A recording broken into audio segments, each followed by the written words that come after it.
साल 2012-13 तक स्टीवर्ट हॉरिश के बारे में किसी को भी नहीं पता था। उस साल कई सारे लोग बिलियनियर्स बने और उनमें से एक नाम स्टीवर्ट का था। इनफैक्ट कई सारे मीडिया हाउसेस और फोर्ब्स को भी ये नहीं पता चला कि स्टीवर्ट बिलियनियर बन गया है। और पता चलता भी तो कैसे। स्टीवर्ट ना ही कोई बड़ा बिजनेसमैन था, ना ही रेप्यूटेड इन्वेस्टर। लेकिन जब लोगों को पता चला कि स्टीवर्ट हॉरिश बिलियनियर बन गए हैं तो वो भी हैरान रह गए। स्टीवर्ट का वेल्डिंग का फैमिली बिजनेस था और वो बिजनेस कुछ खास चल नहीं रहा था। तो फिर स्टीवर्ट ने इन्वेस्टमेंट करना शुरू किया। उन्होंने जिन कंपनीज में इन्वेस्ट किया था उनमें से एक कंपनी थी बर्कशायर हैथावे, जो कि मिस्टर वॉरेन बफेट की कंपनी है। साल 1980 से वो लगभग हर 2-3 महीनों में बर्कशायर हैथावे के शेयर्स खरीदने लगे। ऐसा करते करते उन्होंने $315 की एवरेज प्राइस पर कुछ ही सालों के अंदर बर्कशायर हैथावे के 5800 शेयर्स खरीद लिए और इसमें से 1500 शेयर्स उन्होंने 1990s में बेच भी दिए। लेकिन उनके पास बाकी जो 4300 शेयर्स रहे उनकी वैल्यू आज 13,000 करोड़ है, यानी लगभग $2 बिलियन। यानी उनकी कुल 11 करोड़ की बर्कशायर हैथावे की इन्वेस्टमेंट 13,000 करोड़ में तब्दील हुई। और अगर वो अपने बर्कशायर हैथावे के 1500 शेयर्स 1990s में ना बेचते तो और 4500 करोड़ उनके नेटवर्थ में ऐड हो जाते। आज कोई भी स्टीवर्ट की बाकी इन्वेस्टमेंट के बारे में बात नहीं करता है, वो सिर्फ बात करते हैं तो उनकी बर्कशायर हैथावे की सक्सेसफुल इन्वेस्टमेंट के बारे में, क्योंकि आपके कुछ ही सक्सेसफुल इन्वेस्टमेंट्स आपके सारी फेल्ड इन्वेस्टमेंट की भरपाई करते हैं और आपको अच्छे रिटर्न्स भी कमा कर देते हैं। तो स्टॉक मार्केट में अगर आप कुछ ही डिसीजन सही से लेते हो तो इस चीज से फर्क नहीं पड़ता है कि आपकी ज्यादातर डिसीजंस गलत जा रही है। नमस्कार, मैं प्रसाद आपका इस बिगिनर टू एक्सपर्ट सीरीज के सेकंड एपिसोड में स्वागत करता हूँ। आशा करता हूँ कि इस सीरीज से आपको काफी कुछ सीखने मिल रहा होगा। हमारे सीरीज का मेन पर्पस यही है कि इंडिया का हर एक शख्स बड़े आसानी से स्टॉक मार्केट सीख पाए और फाइनेंशियल लिटरेट बने। तो जरूर इस वीडियो को अपने सारे उन दोस्तों के साथ शेयर कीजिए जिन्हें स्टॉक मार्केट और फाइनेंस के बारे में ज्यादा जानकारी नहीं है, और साथ ही चैनल को सब्सक्राइब करके बेल आइकन पर भी क्लिक कीजिए, जिससे आपको हमारे सीरीज के और बाकी सारे वीडियोस के नोटिफिकेशंस आते रहेंगे और आपका फाइनेंशियल नॉलेज बढ़ता रहेगा। इस सेकंड एपिसोड में हम बात करने वाले हैं कि कैसे 90% डिसीजंस गलत लेने के बावजूद भी आप स्टॉक मार्केट में सक्सेसफुल हो सकते हो। अभी 2021 में मिस्टर राकेश झुनझुनवाला की नेटवर्थ 16,200 करोड़ है और इसमें से 7,697 करोड़ रुपए की इन्वेस्टमेंट टाइटन की है, यानी लगभग 50% वर्थ ऑफ इन्वेस्टमेंट टाइटन की है। मिस्टर झुनझुनवाला के पोर्टफोलियो में करीब 33 स्टॉक्स है, लेकिन ज्यादातर रिटर्न्स उन्हें टाइटन और बाकी 1-2 शेयर्स नहीं दिए हैं। वो टाइटन को साल 2002-2003 से खरीद रहे हैं, जब उसकी शेयर प्राइस सिर्फ ₹3 थी, और आज टाइटन की शेयर प्राइस ₹1,500 है। That is a 50,000% return. Generally लोग सोचते हैं कि सक्सेसफुल इन्वेस्टर्स जो शेयर्स चुनते हैं उन सब में उन्हें प्रॉफिट होता है, लेकिन ऐसा नहीं है। सच तो ये है कि उन्होंने चुने हुए सिर्फ 10 से 15% स्टॉक्स उन्हें बहुत रिटर्न्स कमा कर देते हैं। साथ ही बाकी शेयर्स में उन्हें जो लॉसेस होते हैं वो भी ये 10% स्टॉक्स उन्हें रिकवर करके देते हैं। अब बात करते हैं टाइगर ग्लोबल की। टाइगर ग्लोबल यूएस का एक बहुत बड़ा हेज फंड है। जो बहुत ज्यादा अमीर लोग होते हैं उनका पैसा हेज फंड्स मैनेज करते हैं। हेज फंड जनरली सभी साइज की कंपनीज में इन्वेस्ट करते हैं। वो डेरिवेटिव मार्केट और स्टार्टअप्स में भी इन्वेस्ट करते हैं। साल 2020 में टाइगर ग्लोबल की कई सारी इन्वेस्टमेंट्स बहुत बुरी तरह फेल हुई, लेकिन इसके बावजूद भी टाइगर ग्लोबल साल 2020 में सबसे ज्यादा रिटर्न्स देने वाला हेज फंड रहा। 2020 में टाइगर ग्लोबल ने अपने इन्वेस्टर्स को 42% रिटर्न के हिसाब से $10 बिलियन यानी करीब 70,000 करोड़ रुपए कमा कर दिए। तो सवाल ये आता है कि कई सारी इन्वेस्टमेंट्स फेल होने के बावजूद भी टाइगर ग्लोबल शुरुआत से लेकर अब तक इतने अच्छे रिटर्न्स कैसे दे पा रहा है? इसका जवाब टाइगर ग्लोबल की इन्वेस्टमेंट स्ट्रेटेजी में है। टाइगर ग्लोबल को एक बात बहुत अच्छे से पता है कि कंपनीज का फेल होना एक आम बात है और आपके सारे इन्वेस्टमेंट सक्सेसफुल होना मुमकिन नहीं है। आपको बस 10 से 15% टाइम सही होना है और वो यही करते हैं। और इसीलिए वो कई बार एक ही सेक्टर की अलग अलग कंपनीज में इन्वेस्ट करते हैं। जैसे कि फॉर एग्जांपल उन्होंने कई सारे इंडियन स्टार्टअप्स में इन्वेस्ट किया है। अगर ई कॉमर्स सेक्टर की बात करें तो अमेजन, फ्लिपकार्ट और शॉपक्लूज, इन तीनों भी ई कॉमर्स कंपनीज में टाइगर ग्लोबल इन्वेस्टर रहा है। शॉपक्लूज में टाइगर ग्लोबल ने 700 करोड़ रुपए इन्वेस्ट किए थे और शॉपक्लूज में उन्हें करीब 85 से 90% का यानी करीब 600 करोड़ का नुकसान हुआ है। वही फ्लिपकार्ट में टाइगर ग्लोबल को लगभग 2 से 3,000 करोड़ रुपए के इन्वेस्टमेंट पर 15,000 करोड़ से ज्यादा का प्रॉफिट हुआ है, यानी 500% से भी ज्यादा का प्रॉफिट। और इस प्रॉफिट से उनकी कई सारी फेल्ड इन्वेस्टमेंट भी रिकवर हुई और उसके बाद भी उन्हें बहुत अच्छे रिटर्न्स मिले हैं। अब बात करते हैं सबसे इंपॉर्टेंट एग्जांपल के बारे में। अगर आपने 25 साल पहले निफ्टी में जो 50 कंपनीज हैं उनमें 5,000 रुपए इन्वेस्ट किए होते तो उसकी वैल्यू आज कितनी होती। लेकिन इससे पहले हमें यह समझना जरूरी है कि ये निफ्टी क्या होता है। तो सबसे पहले हम निफ्टी को समझते हैं और उससे पहले इंडियन स्टॉक मार्केट से रिलेटेड कुछ इंपॉर्टेंट चीजों को हमें समझना होगा। तो चलिए पहले उन्हें समझते हैं। जैसे कि हमने देखा था, मिस्टर मोहम्मद हाशिम प्रेमजी ने 1946 में स्टॉक मार्केट से पैसा उठाया था। तो अब अगला सवाल ये है कि ये स्टॉक मार्केट कैसे और कहां से शुरू हुआ। इसकी कहानी एम्स्टरडैम से शुरू होती है। 1602 में डच ईस्ट इंडिया कंपनी ने डिसाइड किया कि लोगों को कंपनी के शेयर्स बेचकर उन्हें कंपनी में भागीदार बनाते हैं और उनसे ही बिजनेस बढ़ाने के लिए पैसा उठाते हैं। उससे पहले जनरली कंपनीज अपना बिजनेस बढ़ाने के लिए लोन लेने का तरीका अपना रही थी, लेकिन डच ईस्ट इंडिया कंपनी ने कुछ नया ट्राई किया और ये नया एक्सपेरिमेंट बहुत अच्छा चला। बाद में बाकी कंपनीज भी इसी तरह पब्लिक से पैसा उठाने लगी और फिर ऐसे एम्स्टरडैम स्टॉक एक्सचेंज, जो कि दुनिया का सबसे पहला स्टॉक एक्सचेंज माना जाता है, उसकी शुरुआत हुई और फिर धीरे धीरे बाकी कंट्रीज में भी स्टॉक मार्केट शुरू हुआ। अब स्टॉक एक्सचेंजेस को समझते हैं। अगर आपको कोई बुक खरीदनी है तो आप या तो बुक स्टोर में जाते हो या फिर अमेज़न जैसे ई कॉमर्स प्लेटफॉर्म से ऑर्डर करते हो। उसी तरह जब आपको शेयर्स खरीदने या बेचने होते हैं तो उसे आप स्टॉक एक्सचेंज के जरिए खरीदते हो। जैसे बुक स्टोर में कई सारी किताबें होती है, उसी तरह स्टॉक एक्सचेंज पर कई सारी कंपनीज लिस्टेड होती हैं। लेकिन आप स्टॉक एक्सचेंज से डायरेक्टली शेयर्स बाय या सेल नहीं कर सकते। शेयर्स खरीदने या बेचने के लिए आपको किसी स्टॉक ब्रोकरेज फर्म के साथ अपना डीमैट अकाउंट खोलना होता है। अपस्टॉक्स जैसे ब्रोकरेज फर्म के साथ अपना डीमैट अकाउंट खोलकर आप अपनी इन्वेस्टमेंट जर्नी शुरू कर सकते हो।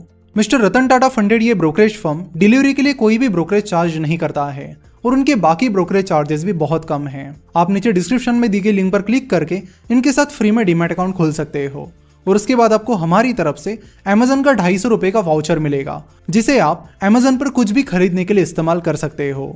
डीमैट अकाउंट और सेटलमेंट प्रोसेस को हम इस सीरीज में आगे डिटेल में जानेंगे।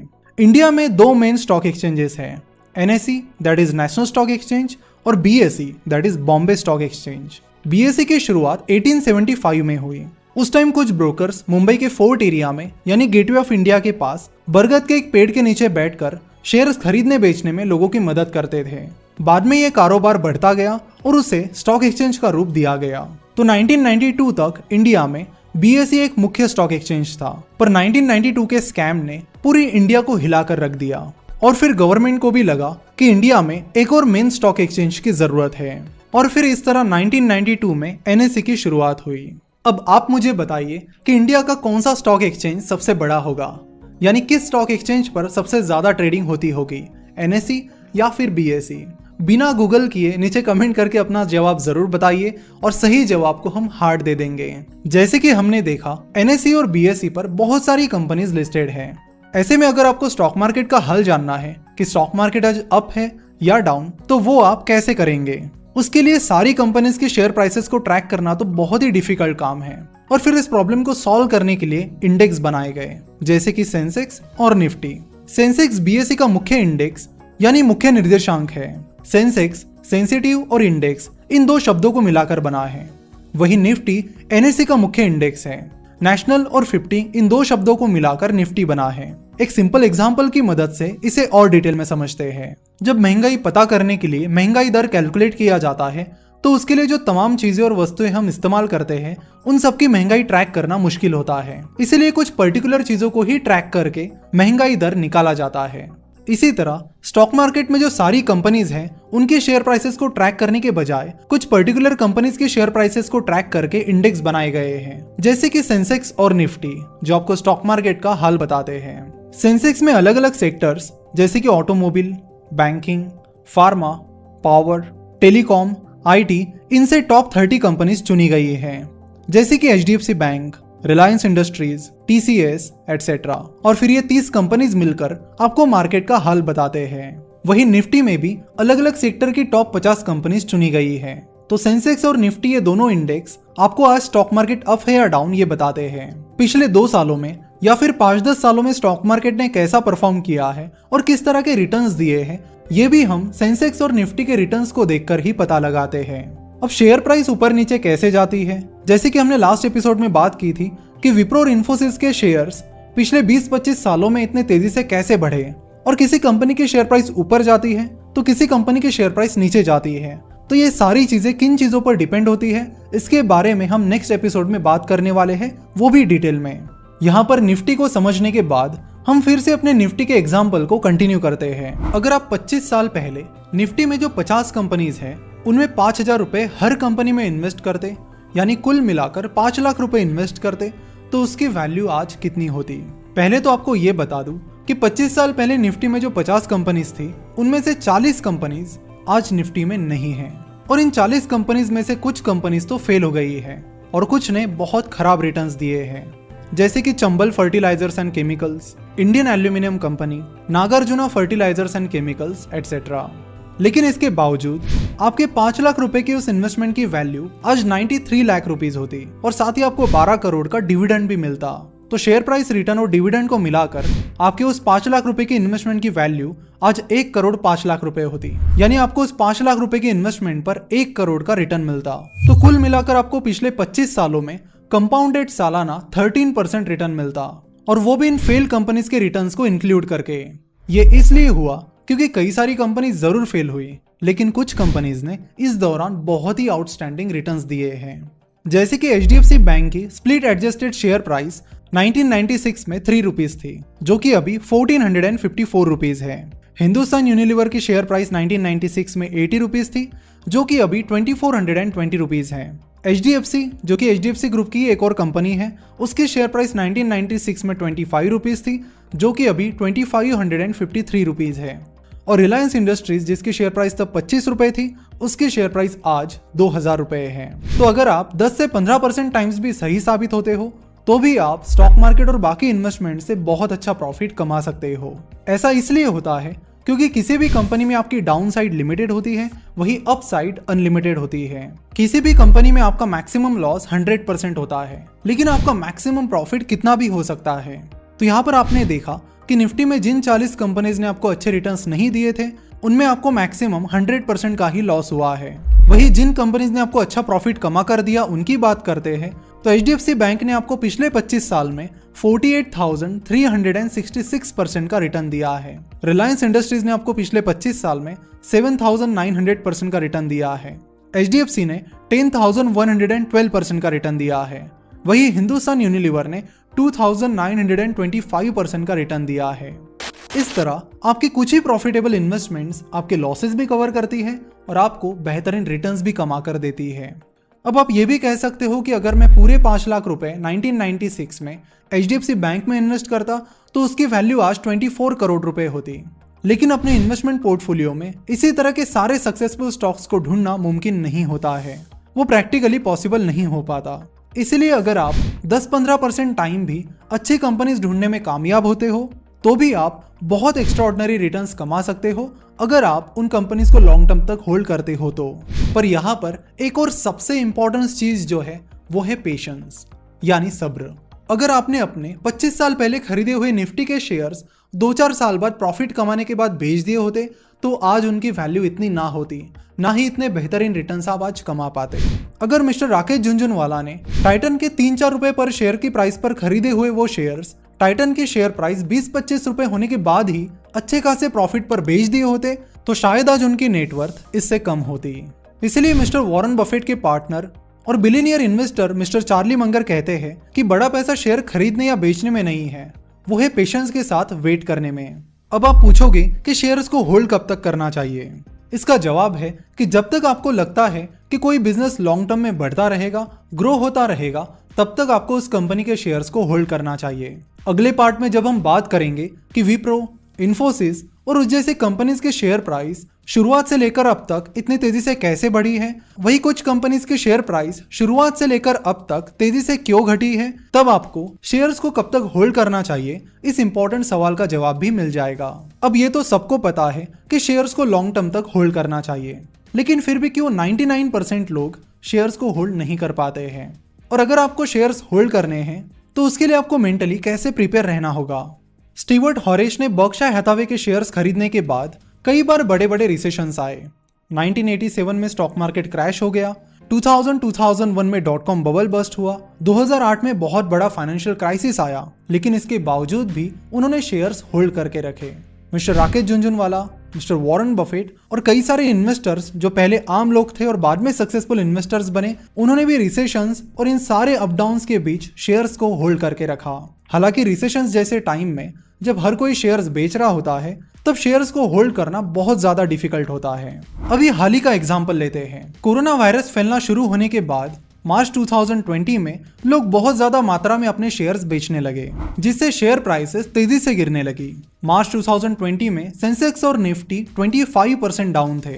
तो ऐसे पैनिक के टाइम भी शेयर्स को होल्ड करने की क्षमता आप में होनी चाहिए, और इसके लिए आपको सबसे पहले हर्ड मेंटेलिटी को फॉलो करना बंद करना होगा। लोग अक्सर वो चीजें करते हैं जो बाकी लोग कर रहे होते हैं, इसे हर्ड मेंटेलिटी कहते हैं, और ऐसा करके आप सक्सेसफुल नहीं बन सकते। लोग ज्यादा वक्त तक शेयर्स होल्ड नहीं कर पाते, इसके पीछे एक बहुत बड़ा साइकोलॉजिकल रीजन है। लॉस होने का पेन यानी दर्द प्रॉफिट होने की खुशी से 3 गुना ज्यादा होता है, और इसीलिए ज्यादातर लोग जो शेयर्स प्रॉफिट में हैं उन्हें बहुत जल्दी बेच देते हैं, क्योंकि उन्हें यह डर रहता है कि आगे चलकर कहीं वो शेयर लॉस में ना चला जाए। और इसीलिए जो भी 40-50% का या फिर 100-200% का प्रॉफिट उन्हें मिल रहा होता है, उस पर वो अपने शेयर्स बेच देते हैं, जिससे उनकी इन्वेस्टमेंट लॉन्ग टर्म इन्वेस्टमेंट का और कंपाउंडिंग का बेनिफिट नहीं ले पाती।